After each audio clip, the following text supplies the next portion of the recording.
This is the Big O Show. This is the Big O Show. All right. You're not sporting anything Philly after that big-ass signing? Not today, but I am pumped. I love Trey Turner, so I feel good. Yeah, but, this is what they need. Pitching. We'll still get some arms. We'll still get some arms. I saw that signing, and I was like, good signing, but I watched the playoffs. Right. They need a pitcher. They do need more pitching, but I will say the last 2 games they lost in the playoffs, they scored 3 or fewer runs in both games. And so they have a lot of hot bats that can hit for power, but they didn't have anybody like Trey Turner that wins with speed, contact, average, and power, and also can play defense. As we know, that Phillies defense wasn't very good. So he's going to play shortstop there, be the fastest dude on the field, and also give them the other elements. So they'll sign a few pitchers too, just not as big of a splash. Really, they need. I think they need a couple of arms, really, because they'll get a couple of arms. They've got Nola and Wheeler atop the lineup, and then Ranger Suarez, and they need another starter, and then they need another 2 or 3 bullpen guys. And I think that if they do that, I feel good about them taking it back to the World Series. Yeah. If they get the arms, they definitely got a shot, because in baseball, you can't go with the attitude of trying to outscore people. That doesn't happen, dude. You need to really learn how to, pitch. Yeah. Pitching is everything in baseball on a consistent basis. It's what saves your ass. And the 2 titles that the Marlins have, it's because their pitching was just absolutely outstanding. Both those years it came through, whether it was Beckett's performance or back in '97 with Brown and Leiter and all those guys that were just, they were veterans, they were horses.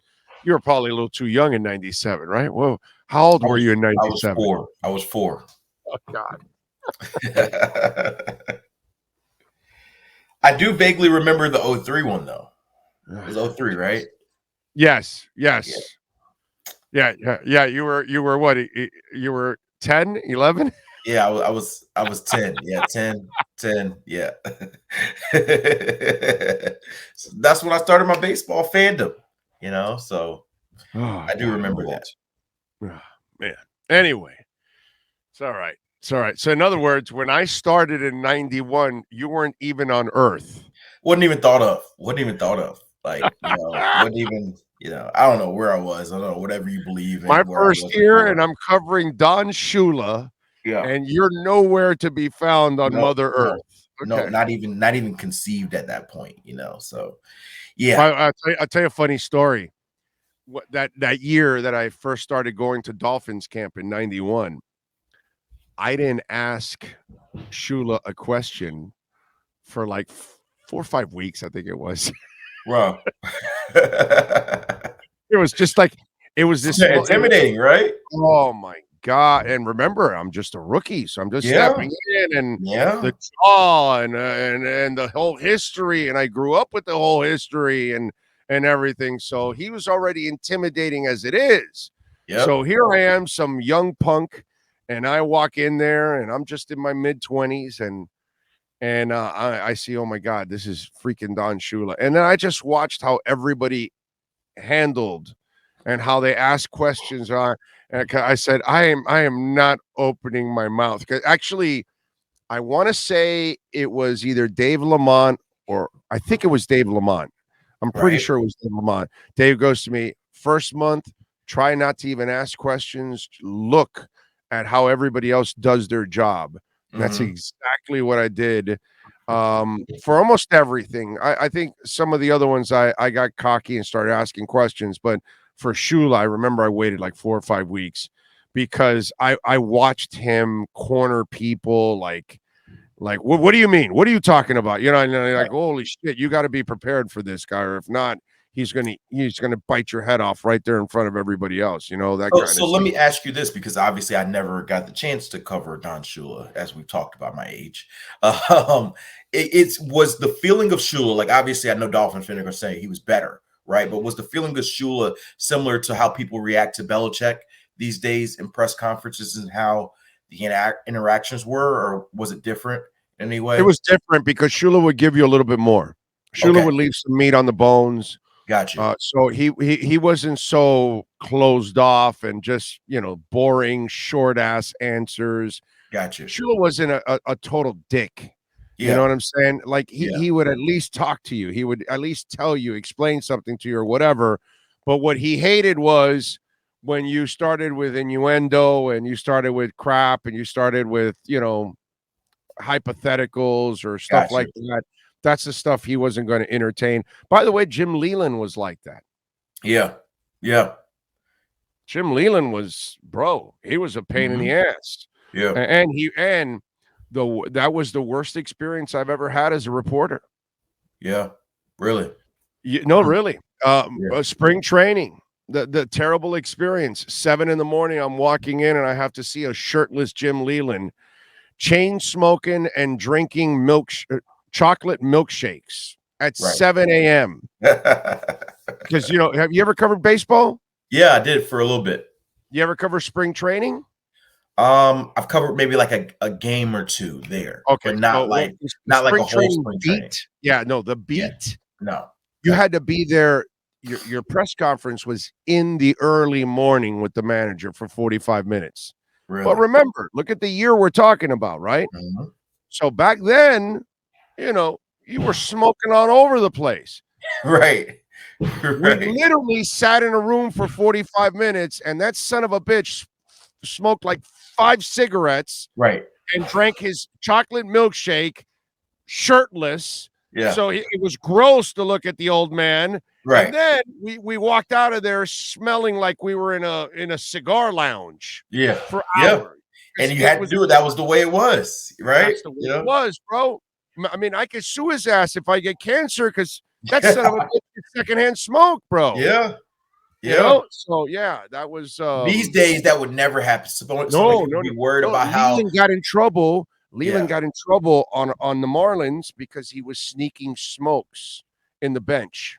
Gotcha. And they caught him on camera, and he couldn't do it anymore. So he would go to the back and smoke, and that was still allowed in those days. Wow. You know what I'm saying? That was like, that was the back end of that.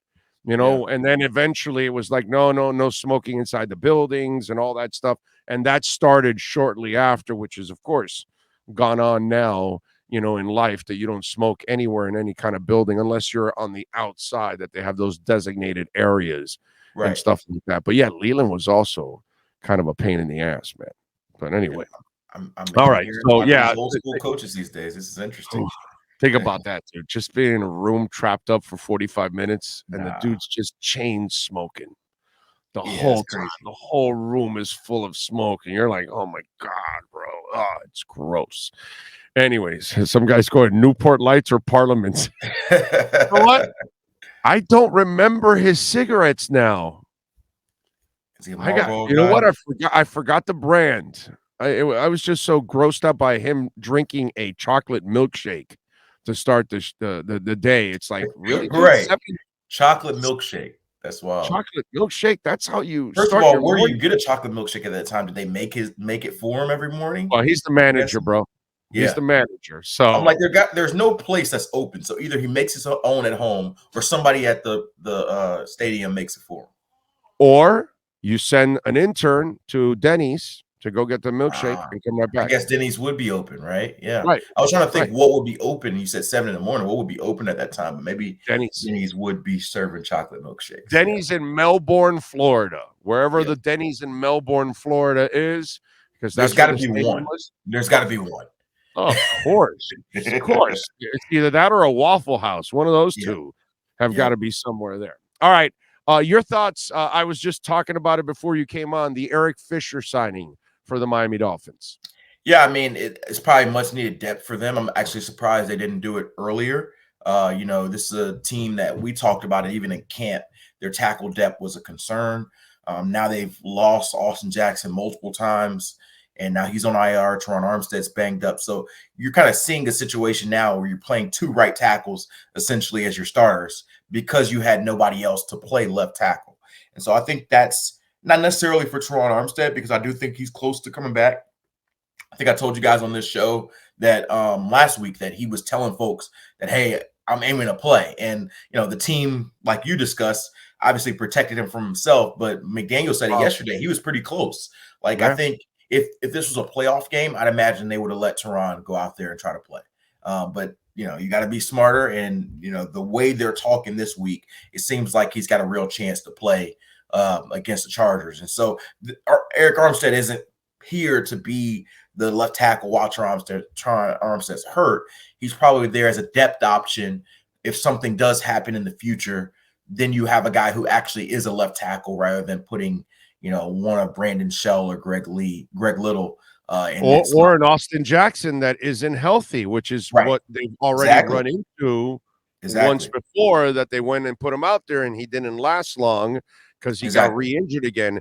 High ankle sprains, dude, are the worst, man. Right. And so he's on IR, and you're better off breaking your foot. Yeah, and you could always come back too early. And so for Dolphins fans, Austin Jackson technically can come back. You can be elevated from IR 2 times.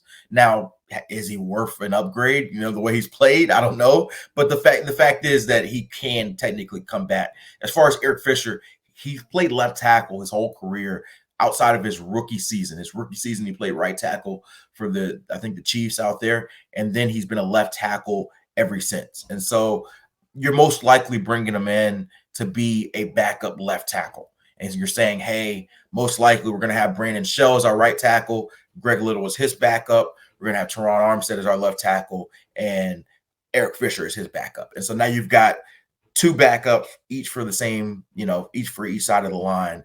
And that'll probably be how it flows. I mean, maybe you could try to see if he could be your backup right tackle, but I think for a guy who's played left tackle for 9 years, he's going to play left tackle if you're needed. And by the way, they also have Kendall Lamb, who's a pure left tackle also. So now you have some depth there. Yeah, you have some depth there that you can work with. And the other thing I was talking about with Fisher, he had some injury history too. Yeah. And so now you're not asking him to start every game. You're not asking him to take a pounding. You're just asking him to kind of fill in. Maybe at this point, this might be the better role for him right now. And with the experience, you got to love that too at the same time. Yeah, I think the reality of the situation is Dolphins are probably signing him with the hope that he probably doesn't play.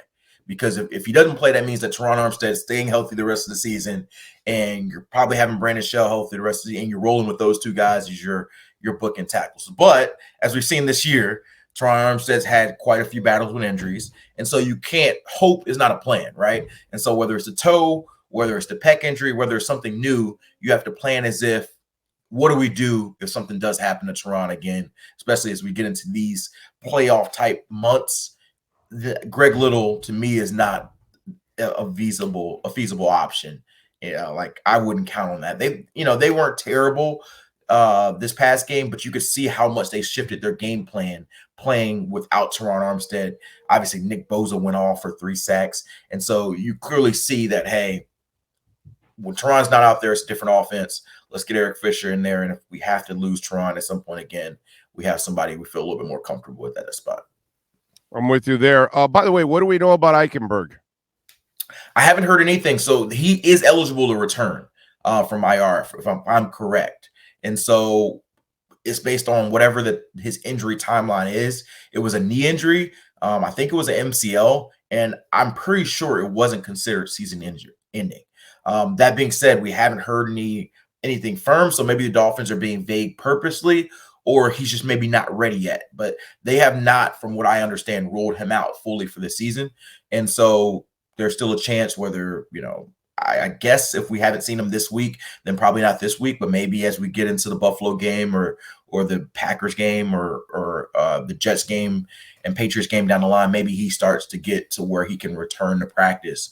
They're nowhere near their limit as far as elevating players back from IR, so they could bring him back without worrying about how it affects other players. So I don't think the book's been done on Eichenberg, but just like Austin Jackson when he came back, I'm not sure that Eichenberg is assured a starting spot immediately when he's healthy and ready to return, the way you've seen kind of Rob Jones play recently. So I think that's a situation where they're going to get him healthy, try to get him fully healthy, like they thought they did with Austin Jackson, but clearly not, and then kind of see where the lineup is at that point. All right, Cam. Did you watch? I know you were on the road. Did you watch the game at all? Were you able to watch? So maybe I'm not supposed to do this at the game, but I have another screen up, so I'm seeing like a delayed version of the Dolphins game while I'm watching the Bills-Bengals game, and so I saw it in bits and pieces. I had a really interesting game myself with the quarterback, so I wasn't all in on it, but I did see pieces of it, and I grimaced when Tua got tackled on that one where he got twisted around. To me, it was probably Tua's worst game of the season. But the reality is, I see a lot of people making a lot of takes where now they're proven right. I don't think one game should be a vindication of people who were waiting to say Tua wasn't this. They played the best defense in football. And he missed some throws. But dude, it had nothing to do with it. Right. It had the loss. That's my question. That was going to be my question to you if you watched it. Yeah. The defense had nothing to do with the loss. Zero to do with the loss. You talking about the 49ers or the Dolphins? Yeah, I'm talking about the 49ers. So the 49ers all the receivers were open. That is true. That is true. But I do think the pressure did have an impact. Every throw that he missed had nothing to do with pressure except one, which was the Wilson one, which he fell.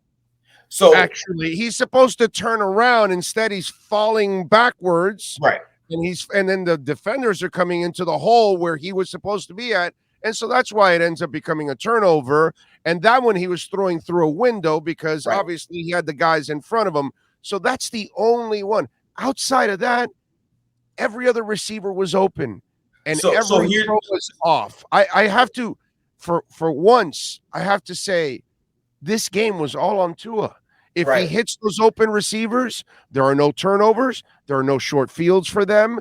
There are more scores. There is more possession time. There's more points. I think they win the game if Tua is sharp on Sunday. That's my take from it. I think it's very simplistic what happened on Sunday.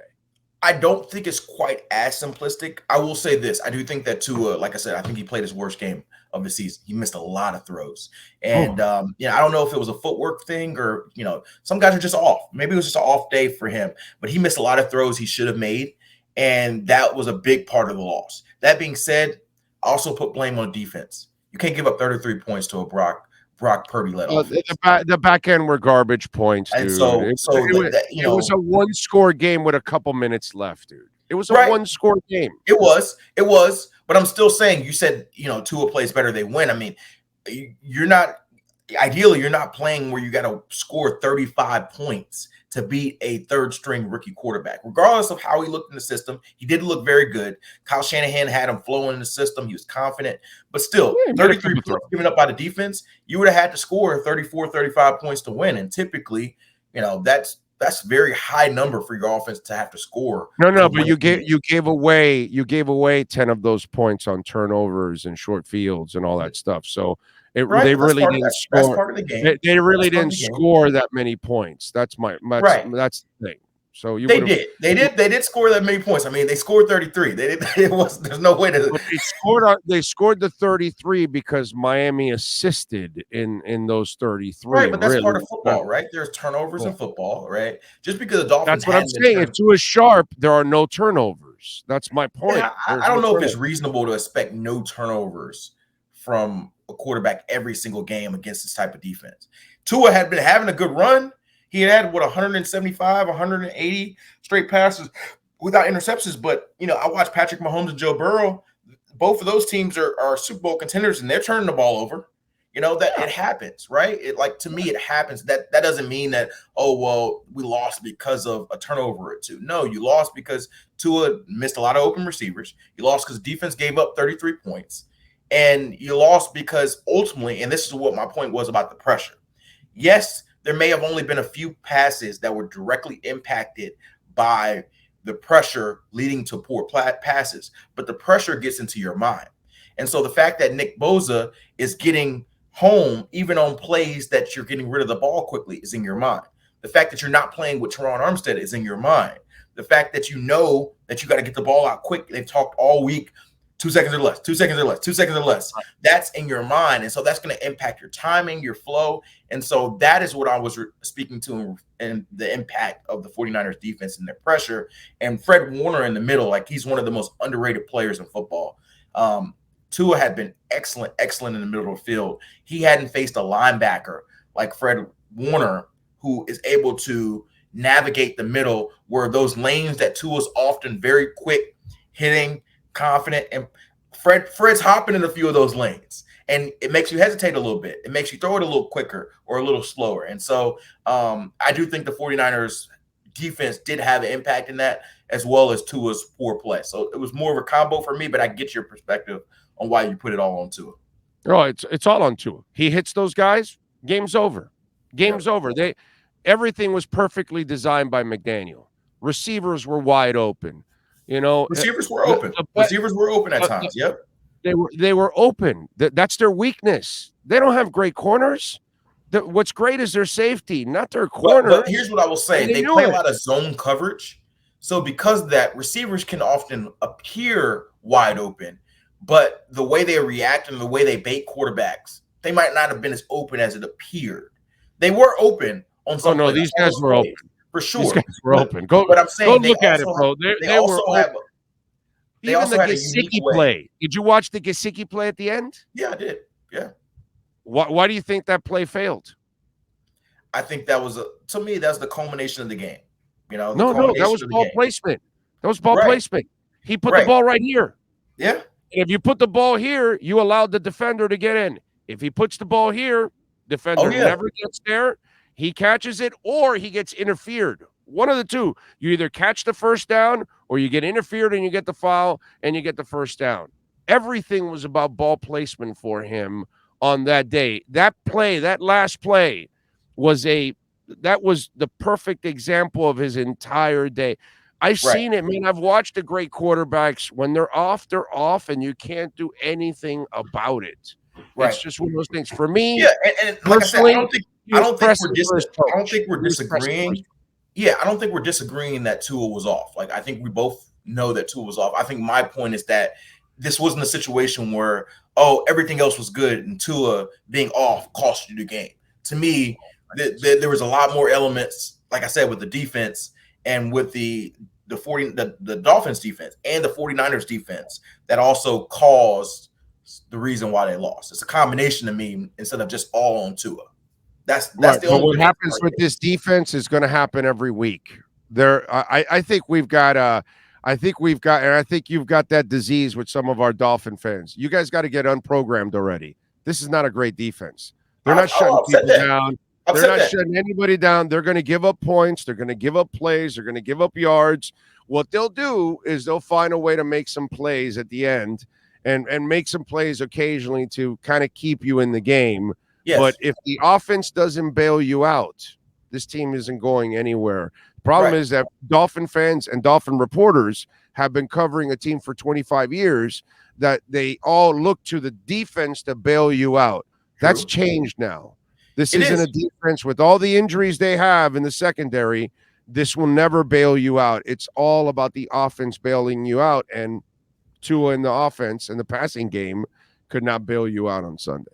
So I'll say this. I remember early in the season, Mike McDaniel had said that, he told the team that this is the defense's-led team until proven otherwise. I think at this stage of the season, we can say that it's been proven otherwise. And so at this point, I do think that it's an offense-led team, as you were saying.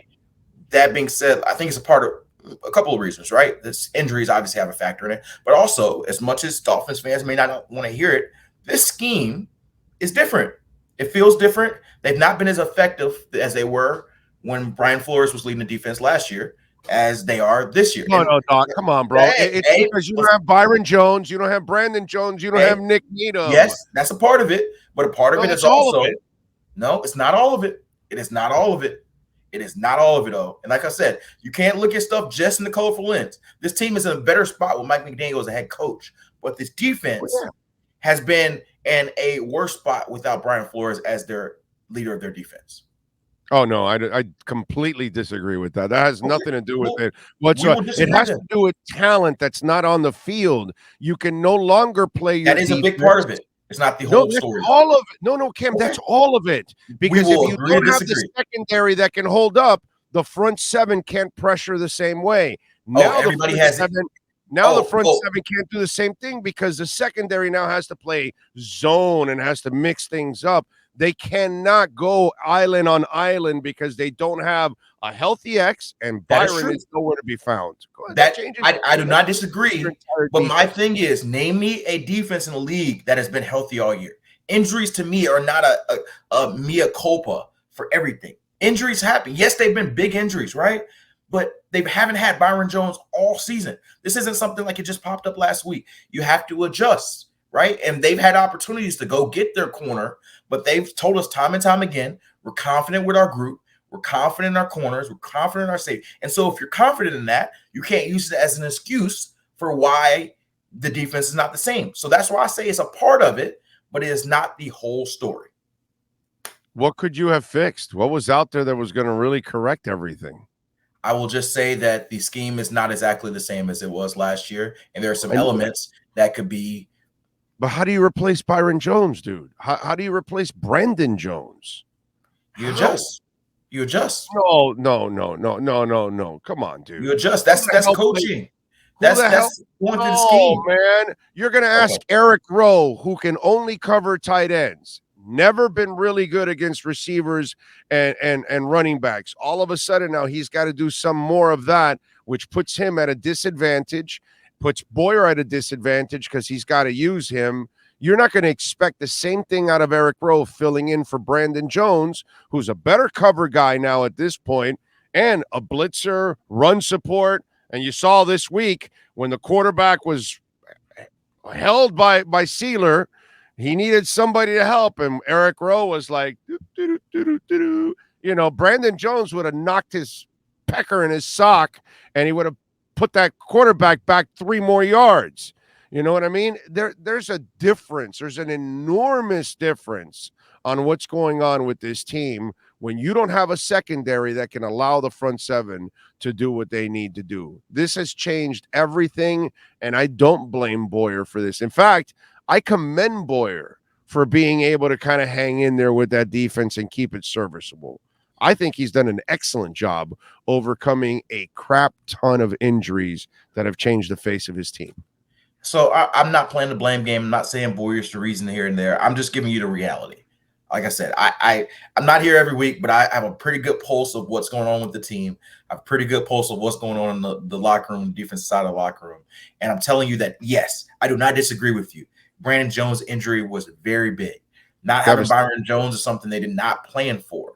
These are things that did have an impact. Nick Needham as well. These are things that have an impact on their defense. Absolutely. But it is not the whole story. The whole story is not written on this team got injured, and that's why the defense is not the same as it was the second half of the season. Part of, not the whole story. That's all I will say. All right, one more thing before I let you go. Can you slam the idiots out there taking shots at Deion Sanders for leaving Jackson State? It sucks that he leaves Jackson State, but one man isn't going to be able to elevate an entire conference. And I've never seen somebody who's trying to better themselves, better other human beings that are on his staff and their families.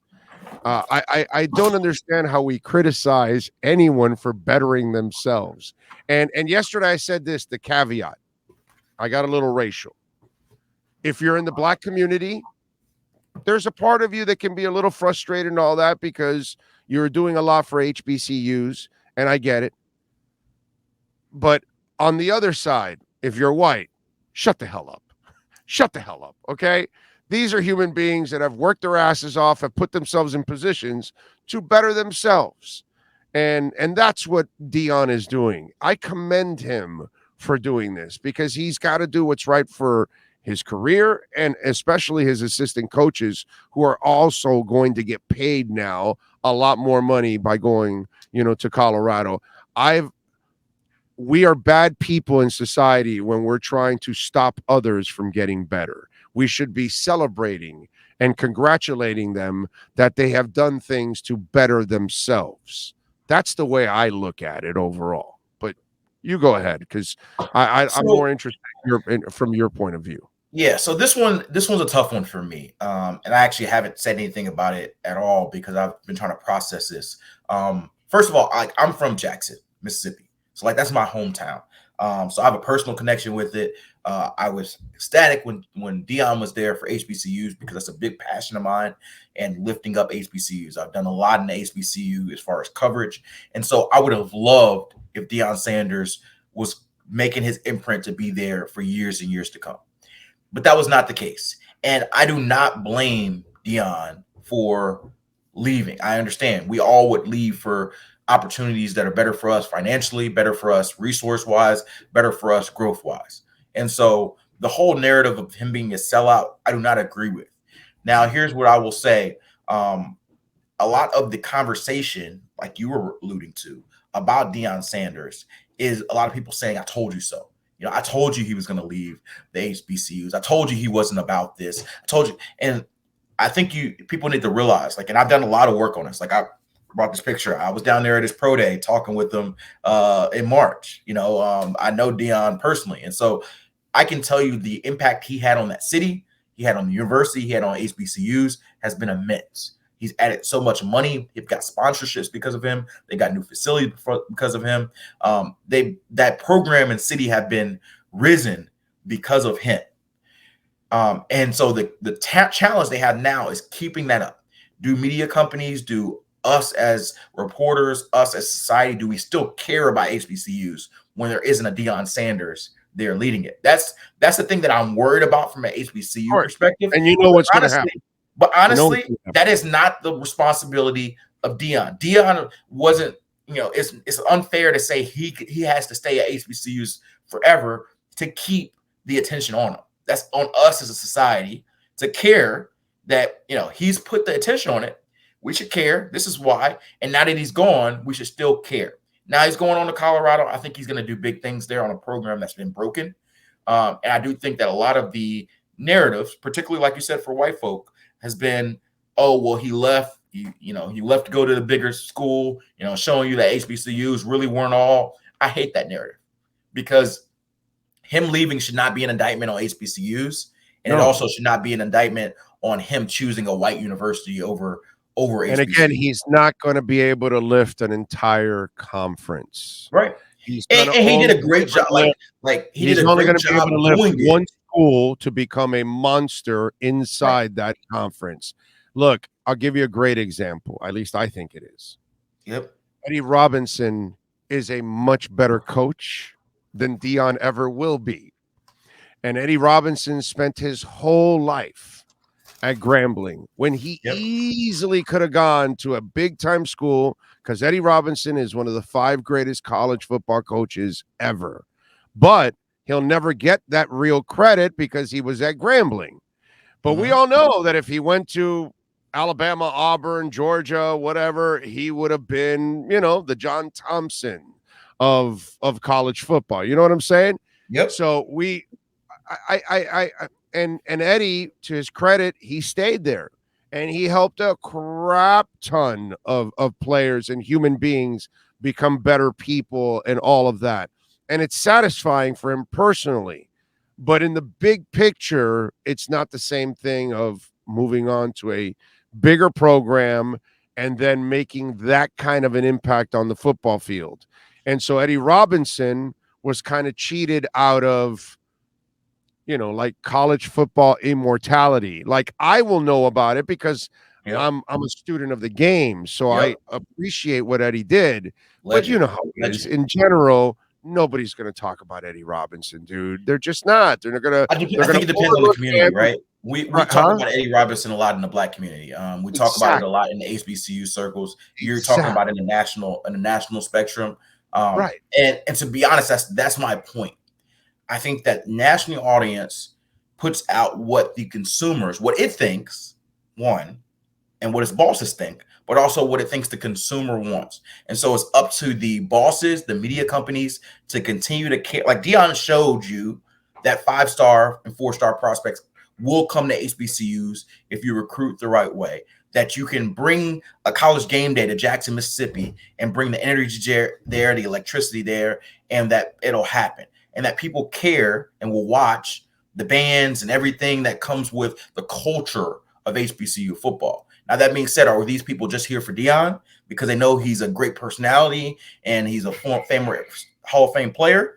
Or are these people really care about the growth and progress of seeing these black players develop into the league? Because right now, I am really worried about that. And so that's the and you know the answer to that.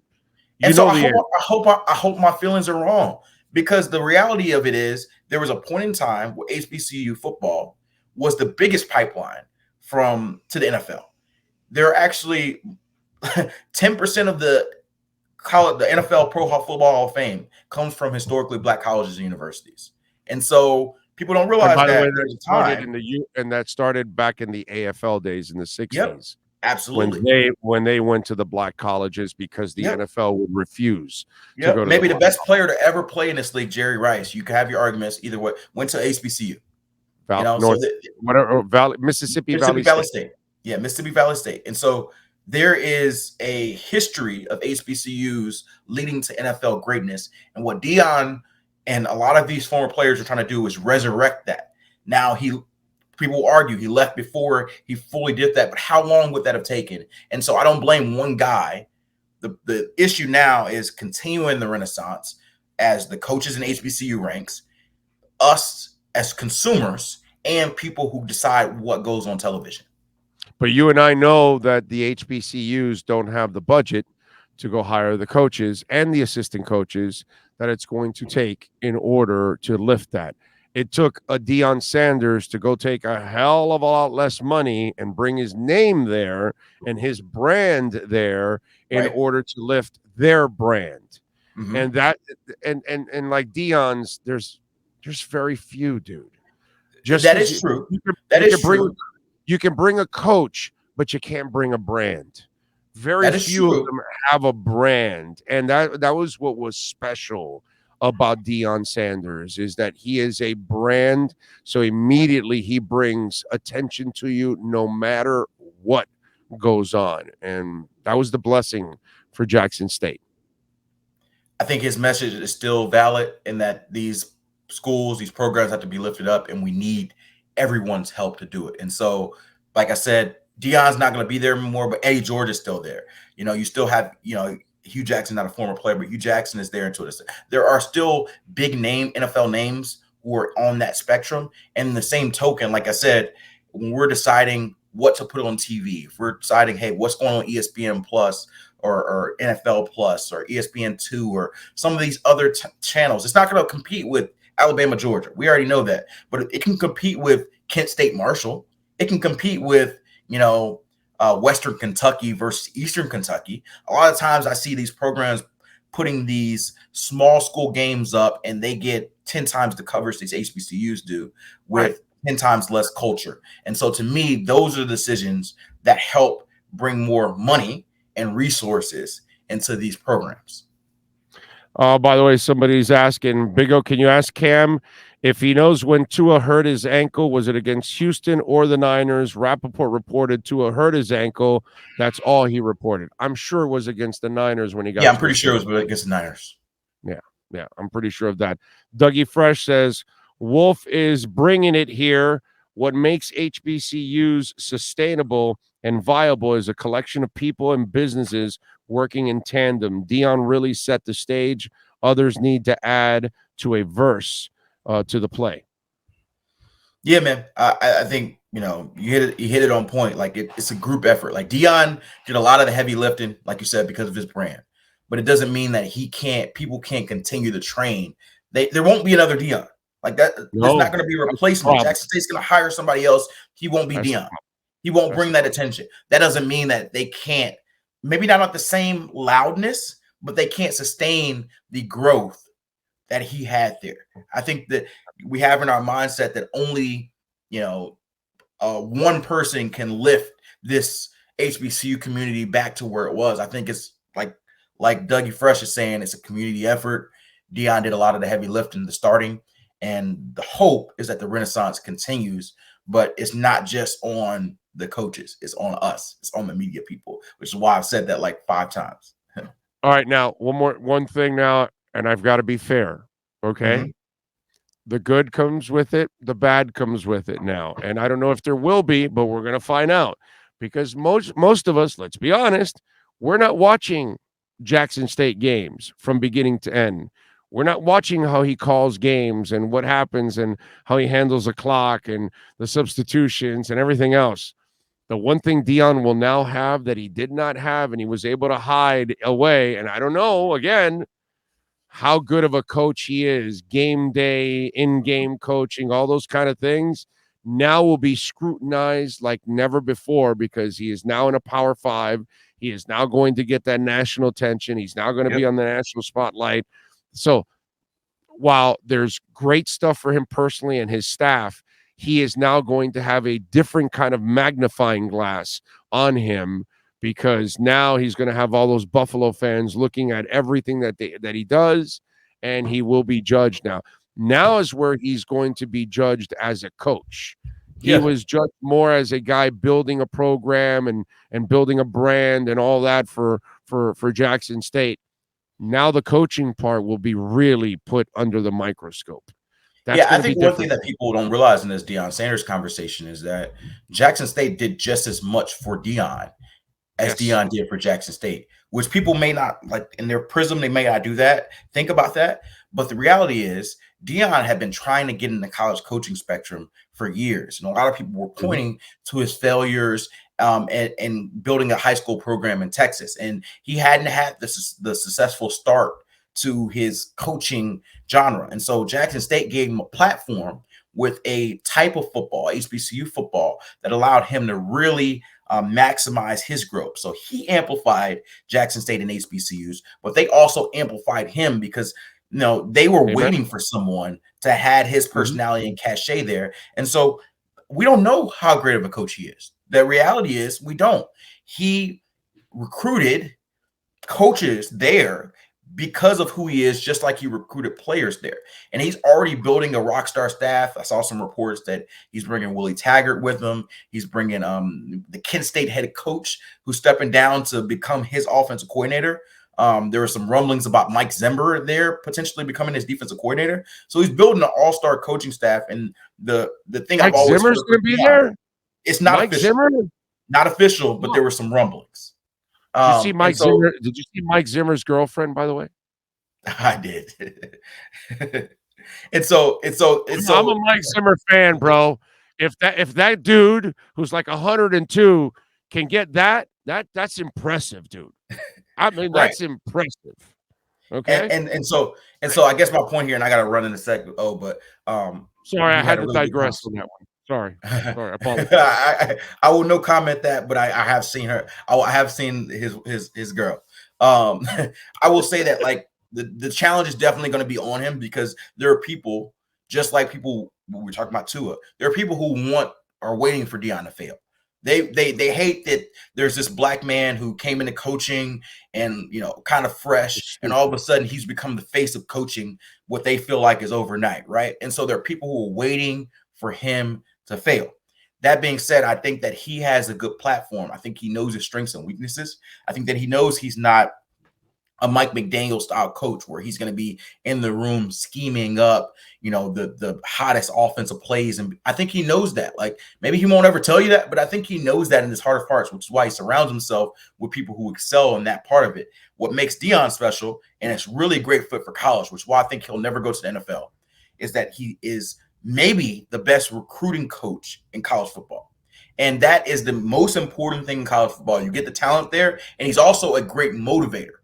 People call him out about some of the videos where he's talking to CU players and telling them you got to hop in the portal, that type of stuff. He's being real with these dudes. What the hell do you think Mario's doing? He's being real with these dudes. Like, I have zero Mario's doing in Coral Gables. Give me. I have zero problem. I have zero problem with this, because look, there's a lot of sugarcoating coaches here who tell you one thing to make you feel good, and then will cut you or get rid of you or not play you in the same spectrum. Me as a player, maybe I just like it real. I like it hard. Tell me I suck, and I can decide that either I'm going to get better or I'm going to go somewhere that thinks that I don't suck. That's just the way I look at it. And so I think that, him being real and motivating his players, like even at Jackson State, they were 10-0 sometimes, and he was calling them out in the locker room for their cockiness or them being on the phone. And so those are the elements that I think Deion excels in: his motivation skills, his recruiting skills, and his ability to find and identify talent both as players and coaches. And so I don't know that he's ever going to be this great schemer, but the great thing about being a head coach, particularly in college football, is you don't have to delegate. And so I think that, of course, you're going to have a lot of people looking at him at CU and saying, hey, if he doesn't win this many games and it was a failure. But I do think that the things that make college football teams great, he has. And I do think that if Colorado can be turned around, which I'm not sure, but if they can be turned around, I think that he's got a good chance to do it. John Lynch, Steve Kerr, Jeff Saturday. It's a thing, dude. Yeah. It's a thing. So get over it. And with Jackson State, with his 3 years at Jackson State, he's got more experience than all the guys you named before they got their big job. Right, exactly. So it is what it is. All right, follow him on Twitter. Thanks for the extended talk, because I thought we had to tackle that subject. I thought it's something that's important. All good. I'll give you some extra time. No worries at all. Follow him on Twitter at Cameron Wolfe. Catch his exceptional work there at the NFL Network, and enjoy your day off from the rest of the day on. Go ahead. All right, see you. Appreciate you. The Wolf Pack has been unleashed. This